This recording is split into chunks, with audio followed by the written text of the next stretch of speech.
This is the Chris Project, where we discuss mental wellness, self-awareness, and mindset with entrepreneurs and experts. Set your perceived ideas and biases aside, and let's go on our journey for yourself, for your family, for the world.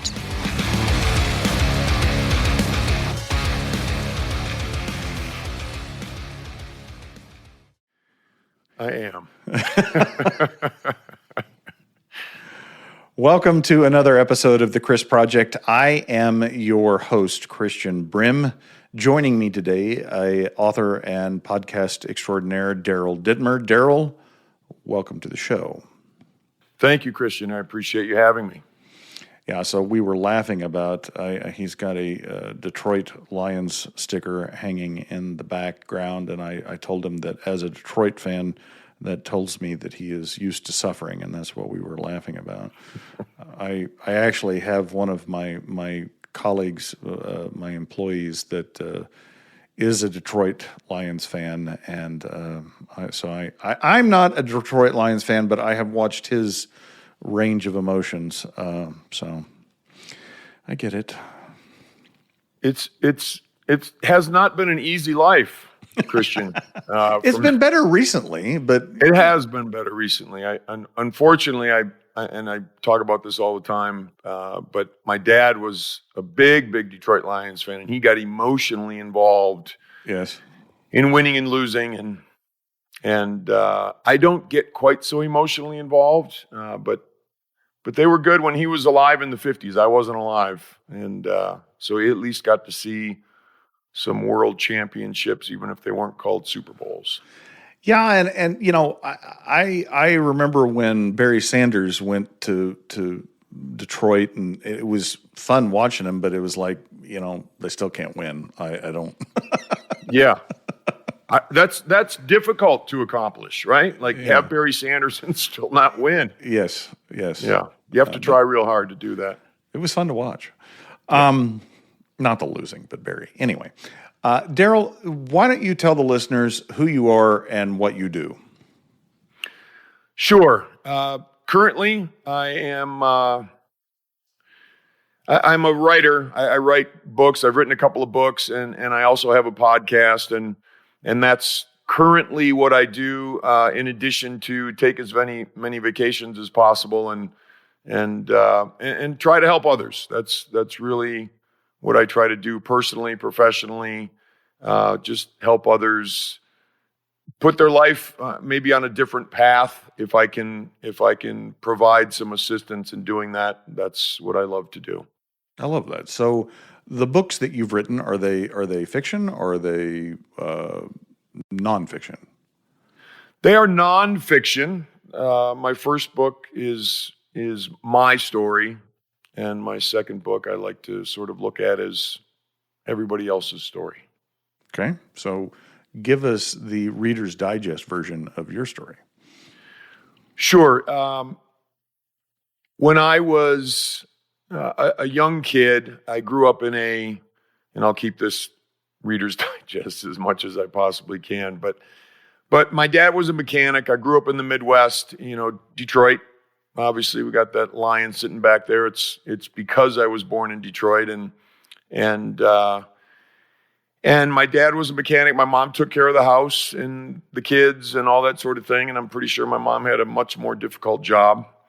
When I was 13, I got involved in drinking, which led to drugs, which led to several things that I couldn't overcome, and I was going down a spiral that would have probably ended me up in either prison or dead or whatever it was, just because I was embroiled in that life, and it was not a pretty picture, and I got clean and sober at the age of 19, which was a pretty cool thing, and have been that way ever since, and I've been working on me over the course of the last many years and a few decades. And so that's really what my life is about now. It's about improving me so that I can put a better product out into the world, and that product is me.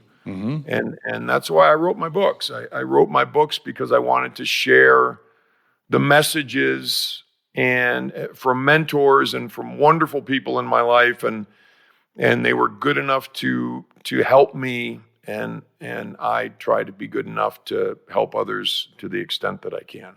So when did you write your first book? How old were you?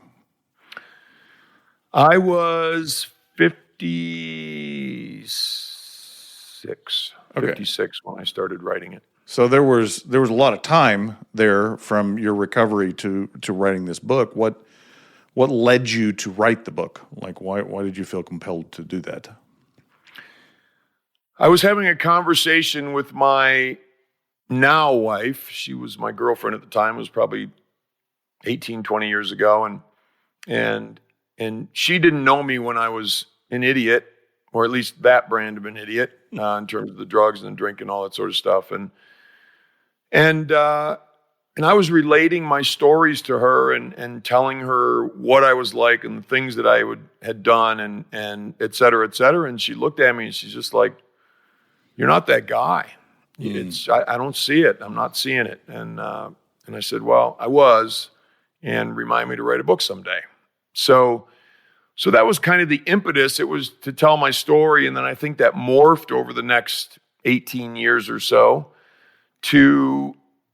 I not only wanted to tell my story, but I wanted to help people because of my story and help people maybe improve their lives, if that was possible to do via a book. Just help plant some seeds, right. help people look at life in a different way.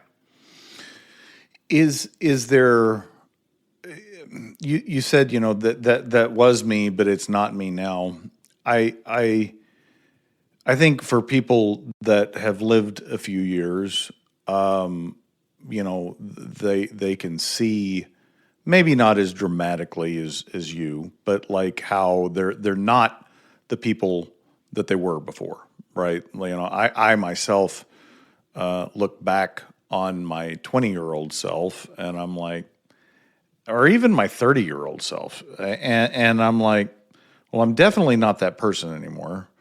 But because it was you, because you lived those experiences, you still, I don't know, you carry it, you understand it in a way that other people don't, right? I mean, some, like your wife, your girlfriend was like, well, that's not you, so she couldn't see it. But that's still in you, right? Like it's the memories anyway. It's not the behavior. What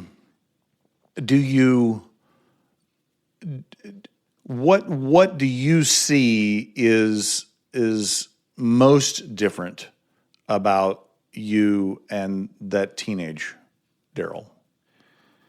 I guess I would have to say the most different is, there's a way that I was brought up.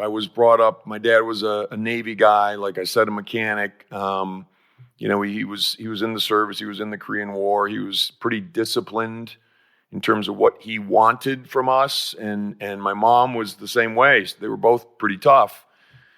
And they taught us principles, to whatever degree they could. And they taught us manners, and they taught us not to lie and not to cheat and not to steal and all those things. And I did all those things that I was taught not to do, and did a lot of the things that I was taught not to do. So, there wasn't anything that resonated in me back then that said, "Dude, knock it off." Mm-hmm. It was just, I was just going after that next thing and going.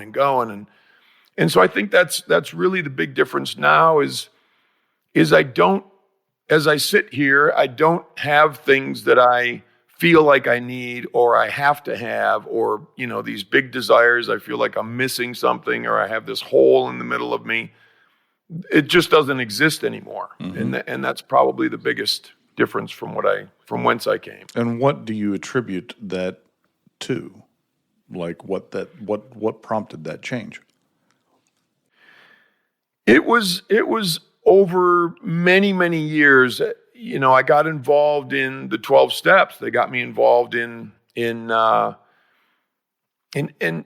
thing about the 12 steps, I think, which is most crucial to understand, and whether it's 12 steps for drinking or drugs or food or gambling or sex or whatever it is, there's only one of those steps that talks about the actual addiction. Right.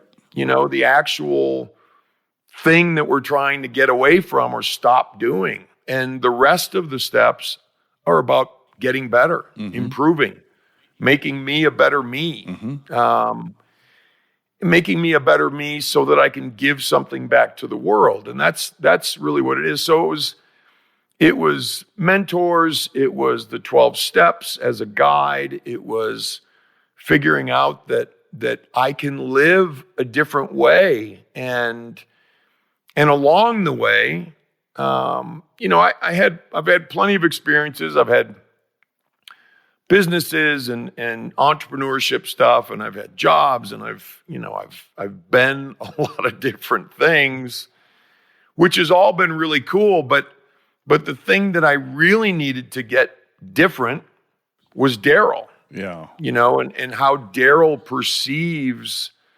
life and how he approaches life, and all of those other things seemed to work out pretty well when I was working on making Darryl a better Daryl. Yeah, that's a interesting perspective. We're sitting here in 2025, and I am the ripe age of 55, and for most of my life, it has been about what I do, and that's not to say that there wasn't a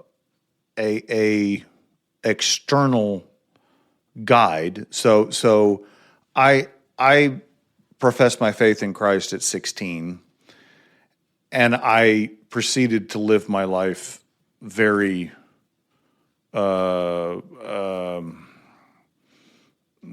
the word I'm looking for? Inconsistent for a long time. And so most of my adult life, I think I would have at least nominally said that I was trying to do what I thought God wanted me to do.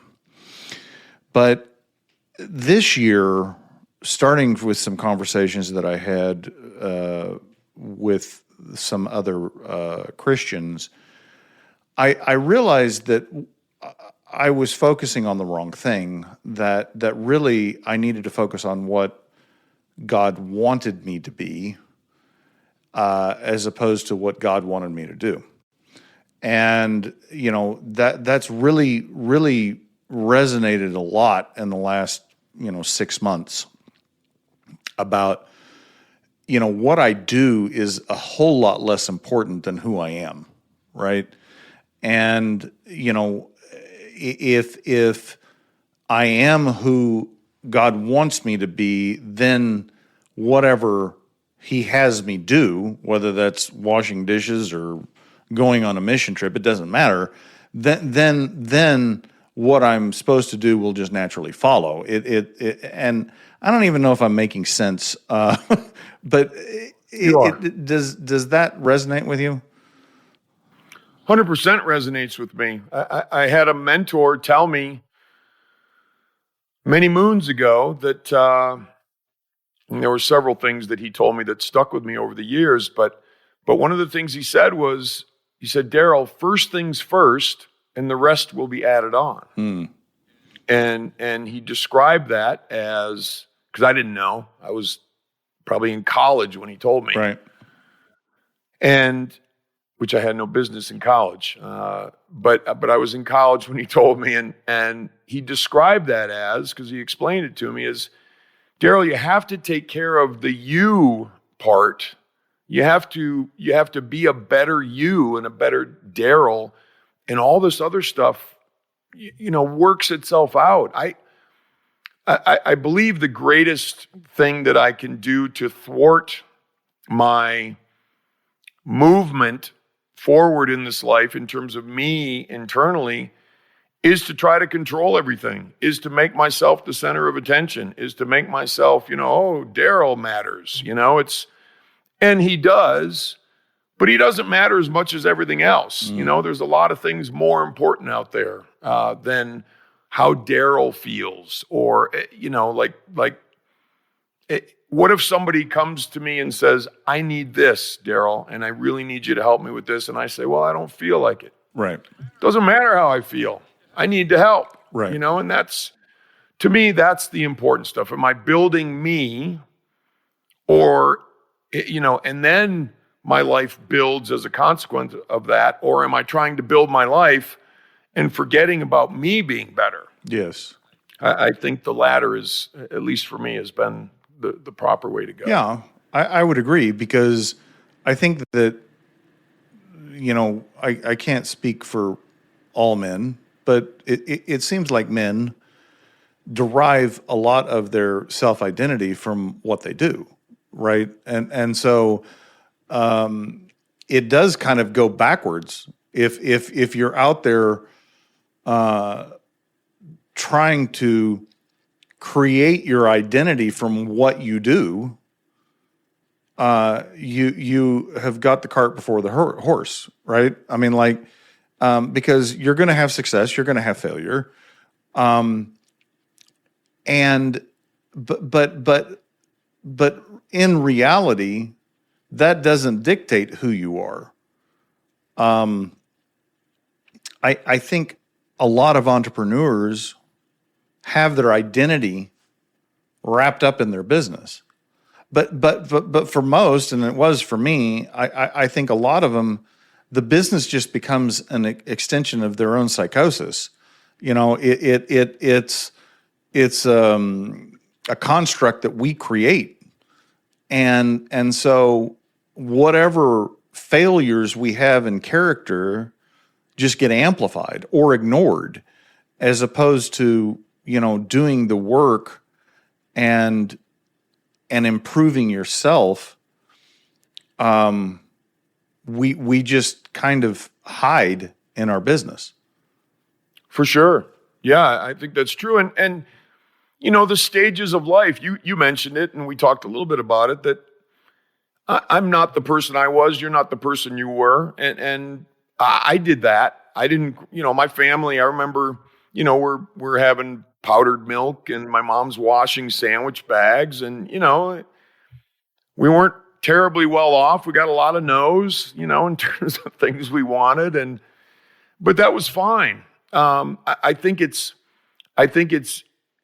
so I didn't want to be struggling financially in my life. I didn't want to have, a similar sort of situation that I came from. So I put a lot of effort into being, successful financially, and trying to, move into a place that I probably wasn't necessarily destined for, if you want to say that. I told myself when I was a kid working on farms and doing carpentry, I was like, I'm never going to wear a tie to work.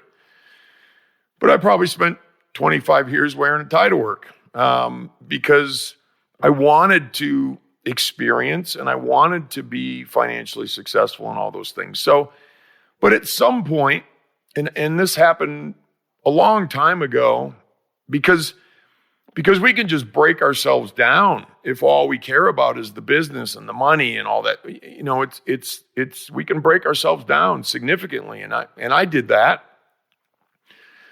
But a long time ago, the most important thing to me, or at least how I identify success, became, am I waking up in the morning with a smile on my face or not? Yeah. And there's a lot of pieces that go into that formula to wake up in the morning with a smile on your face. But that's what became my definition of success. And when that happened, and that has to do with everything. Yeah. My beliefs, my faith, my actions, everything I do, my motives. And in many ways, honestly, it has to do with, do I have enough money to be able to live? Sure. That's certainly in there. So anyway, that's just a little story of from whence we came, but it's stages, right? We go to different stages and we move into different things and we mature emotionally and mentally and spiritually and financially and all of those things. And I guess for me to say, oh, well, I've always felt like, money doesn't really matter. It's only me that matters. No, I had to go through the stages to figure that one out, right? Yeah, 100%. I recently read the book. It was recommended to me, What Happy People Know. And a clinical psychologist, he was one of the founders of Canyon Ranch Resort in Arizona. And he uses a lot of his patient cases and his own story in this book. But one of the chapters, he talks about money specifically, and that there's this false belief that at some point that you'll have enough money that you'll be happy.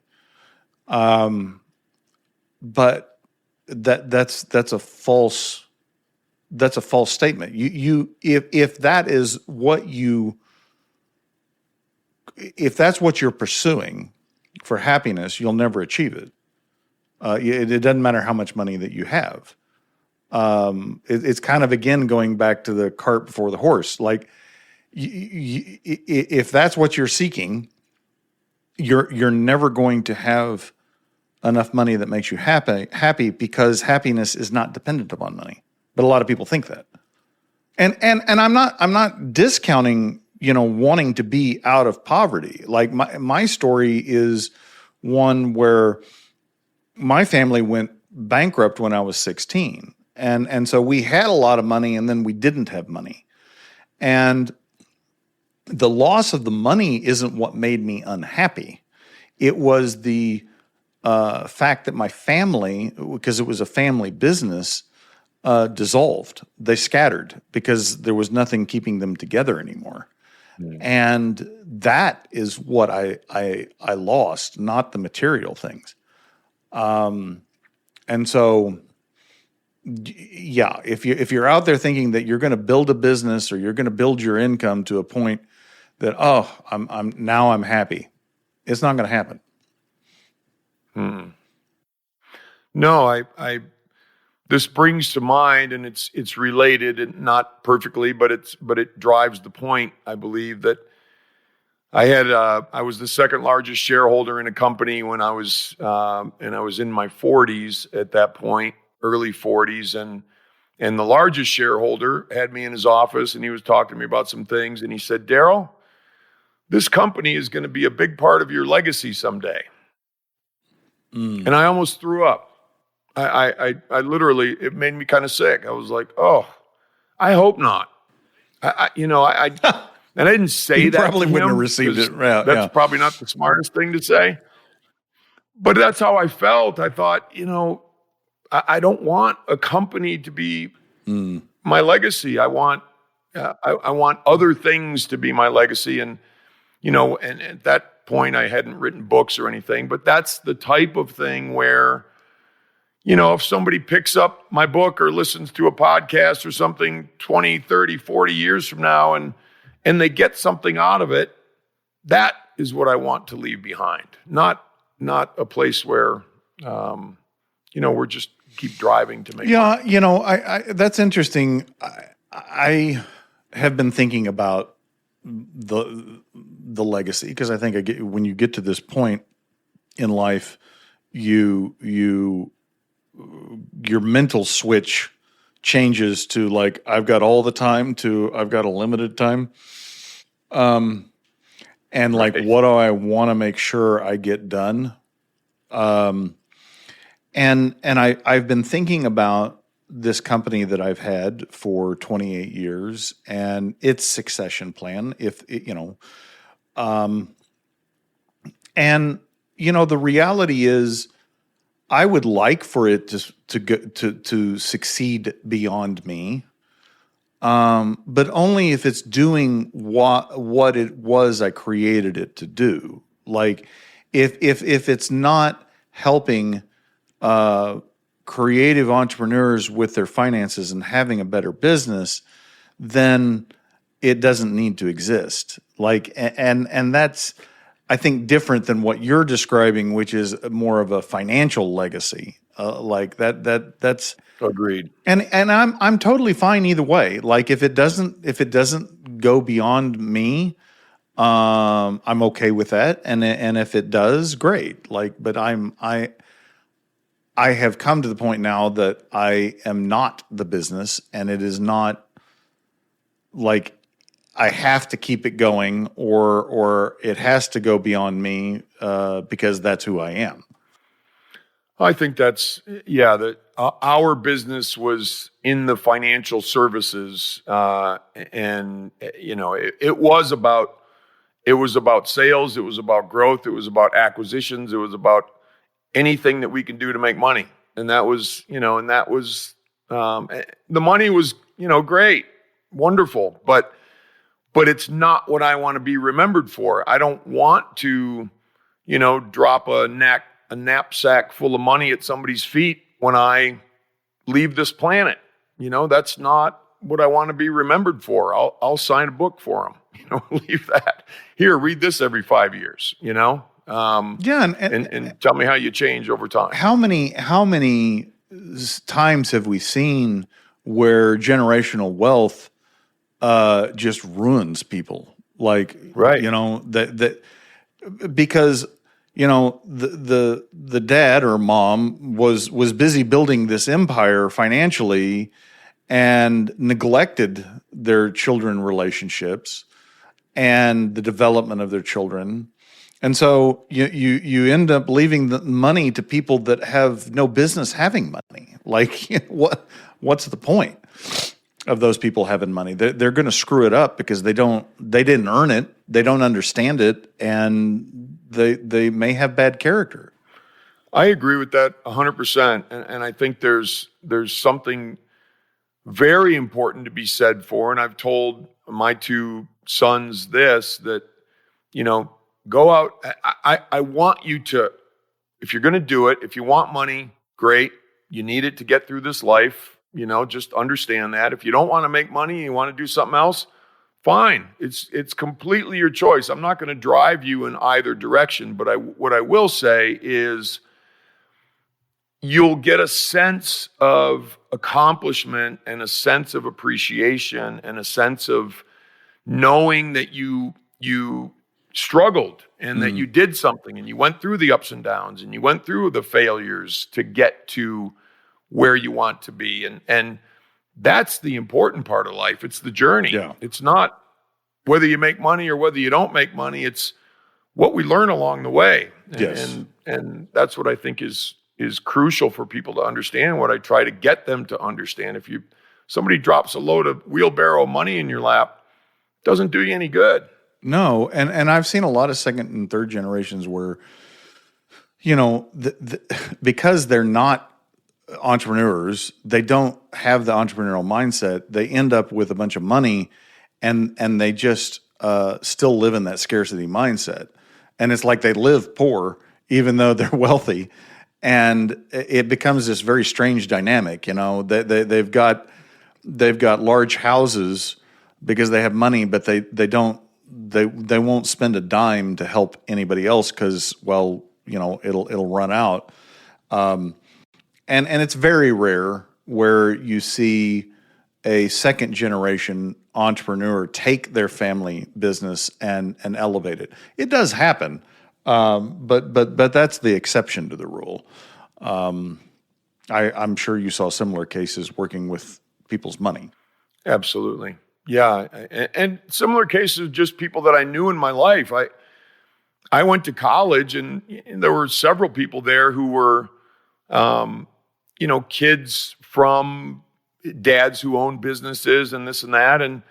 And as I stayed in touch, or at least was able to understand what they're doing over the years, a lot of them were like, "Oh no, I don't need my dad's business. I'm going to go do this life and this and that." And then 30 years later, they're like, oh, well, nothing really worked out, so I'm going to Yeah. grab my dad's business, Yeah. and which is cool. I mean, whatever, no judgment either way, but I was pretty happy that as I grew up, I knew there wasn't like A safety net. something Yeah. underneath me. Yeah, There wasn't exactly. anything underneath me that was going to pick me up if I couldn't figure it out myself. And that was a big driving factor for me to put in the effort and then put in additional effort and then go the extra mile and all those things that it takes to move ourselves and our lives forward. Yeah, absolutely. I mean, the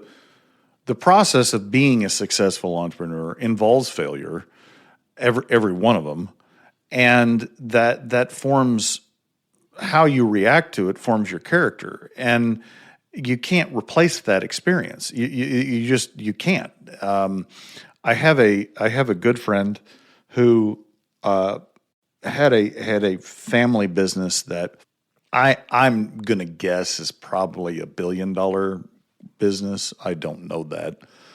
And when he graduated college, he graduated with a degree in architecture. He actually renounced his inheritance. His grandfather died, and he gave it to his nephew. And I remember asking him, like, what in the hell are you doing?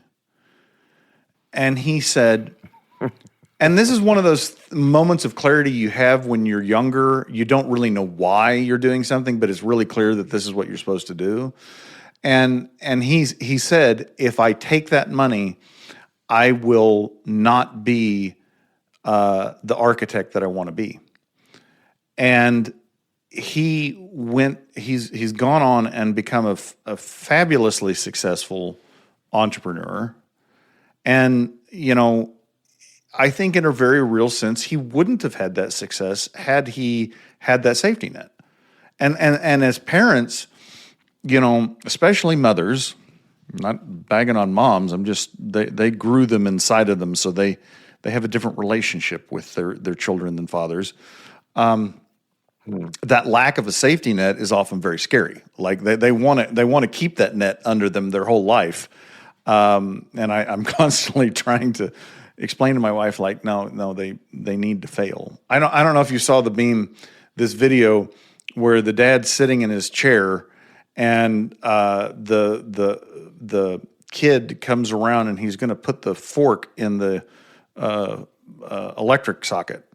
And his mom's next to him going like, no, don't do that. And the dad says, no, wait a minute, let's see what happens. I have not seen that, but I just pictured it and I love it. That's great. That's great.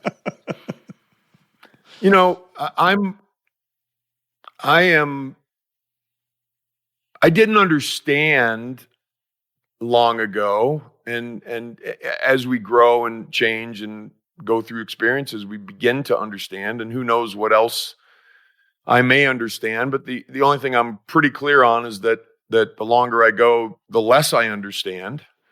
Yes. But I was scared of failure when I was younger. I was scared, like, oh man, is this it? Am I done? Am I cooked? But then you get up, dust yourself off, keep going, get up, dust yourself off, keep going. And then over time, it becomes, all right, well, maybe I can redefine failure and just call it a stepping stone, because I'm just stepping from one thing to the next, and failure's some of those steps. Failure has to be some of those steps. And then I got to a point where I was like, maybe we don't have to define anything.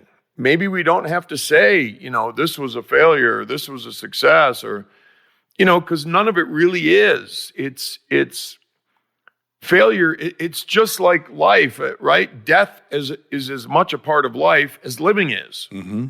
Failure is as much a part of success as the wins. The losses are just as important, if not more important, I think, than the wins. Absolutely. You don't learn anything in the wins. No. One of the worst things that can happen is you win and you don't know why. Like I'm not I'm not sure that what I did contributed to that success.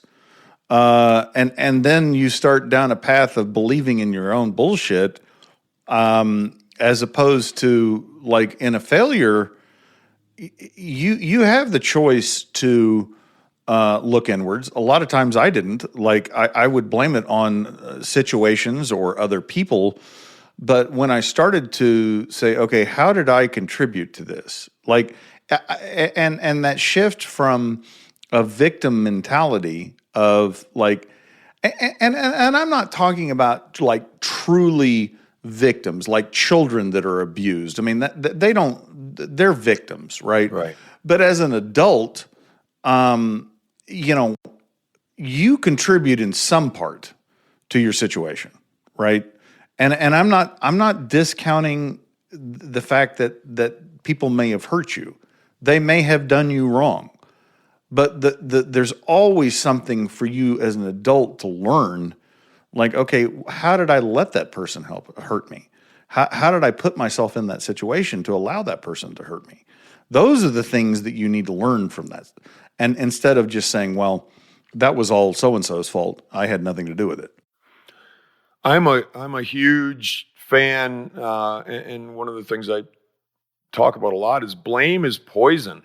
Blame is me not taking responsibility for me, and and the entire journey, I believe, is on me. You know, whether I'm Yes. right, whether I'm succeeding, whether I'm failing, whether I'm trying, whether I'm not trying, whether I'm blaming, whether I'm not blaming.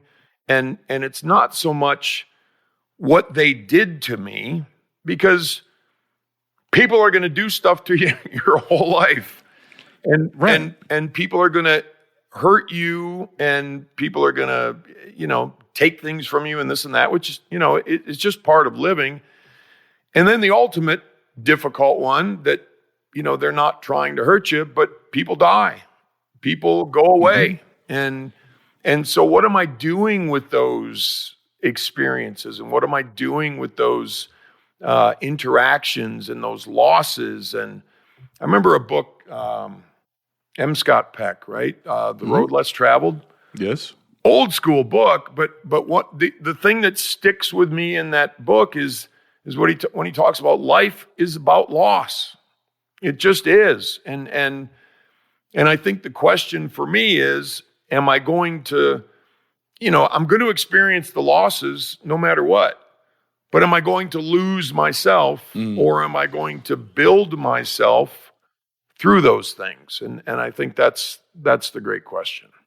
Yes, the book I mentioned previously, What Happy People Know, his name is Baker, I believe. Dr. Baker was talking about his personal story was he and his wife lost their son either at birth or shortly thereafter, and so like he was in a dark place, and he didn't have any control over that. So you could say he was a victim.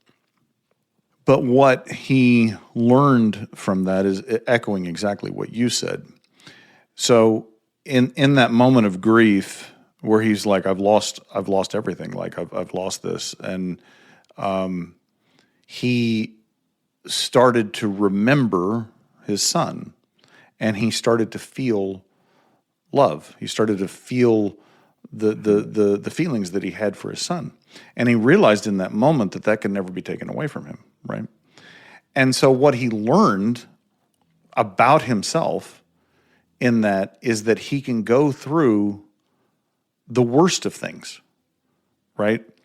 Nobody wants to go through those things. But you can go through those worst of things and still learn something about yourself. And what he learned from himself in that moment of grief was that he actually is an optimist. And he defined optimism not as some Pollyanna thing, but as, that didn't destroy me. And I still have something beautiful from it, right? And that to me is exactly what you're describing.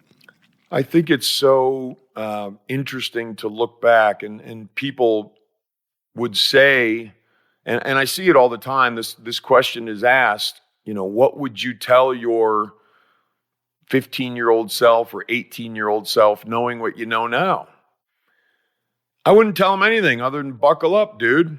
It's quite a ride. It's an interesting ride, but if I were to change something, it could change everything. Yes. If I were to say, "Oh, you should have told yourself this when you were 16," who knows what would have happened and where my life would have gone. And I wake up, I'm grateful for my life, and I'm grateful for my wife and my family and who my parents were, and all of those things. And it doesn't mean everything has been, beautiful and rocking and rolling the whole time. It means sometimes it sucks, but I'm still grateful for it. And I still wouldn't change anything because as faith has grown in my life, I understand that all things work together for good. They truly do. And I truly believe that. Yes. No matter what has happened. Yes, and I think it is an immature faith that expects ease or comfort. Like that's it's immature. The pain. I've often said this about myself, but I've also, shared it with my children. Like, you don't learn anything without pain. You can learn something intellectually, but like the thing that sticks with you, the thing that changes you, the thing that changes your behavior, are the things that hurt. And there's no way around it. Like, I can sit there and tell you all day long, don't do this. But you have to stick your fork into the electric socket to feel that, to say, I'm not going to do that anymore, right? Like that, right? I mean, yeah. One of my earliest memories was I was sitting when my parents were divorced. I was 2, and my dad moved back in with his parents, and by the grace of God, he gained custody. And his 2 younger brothers were still living at home. And so we had this whole menagerie of people in a 2-bedroom house.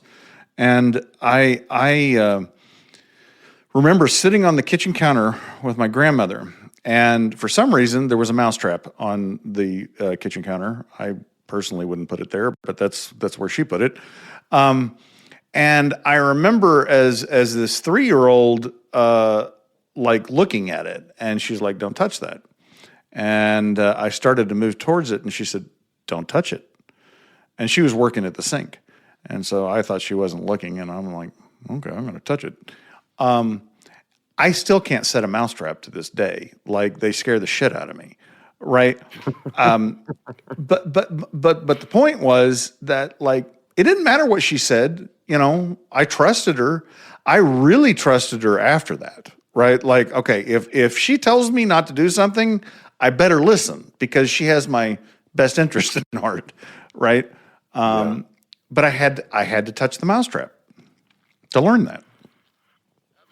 Absolutely. It made me think of when I first got involved in the 12 steps and I was a kid. They had this little pamphlet on the table of literature and things, and it was called Acceptance. And inside that was just a little line that I remember, and I memorized it on purpose so I could keep referring to it. But it went like, pain is the only instrument sharp enough to prune away the excesses of our wayward will and shape it into some reasonable facsimile of God's will for us. And basically translated, pain is the only thing that's going to change us. I love that. Yeah. It's a good one. Only thing sharp enough to prune. Prune away the excesses of our wayward will. Yeah. I love that. I am going to end on that note, Daryl, because it was so profound. How do people buy your book and find out more about you? My books are both on Amazon. My first book is When I Stop Fighting, The Unexpected Joy of Getting My Head Out of My Ass. And my second book is When You Stop Fighting, The Road You're On Is Your Own Ass Fault. You can purchase both those on Amazon. Just type in When I Stop Fighting or my name, which is Daryl Dittmer, DARYL DITTMER. My website is DarylDittmer.com. I love it. We'll have those links in the show notes. Listeners, if you like what you've heard, please share the podcast, rate the podcast, subscribe to the podcast. Until next time, remember, you are not alone.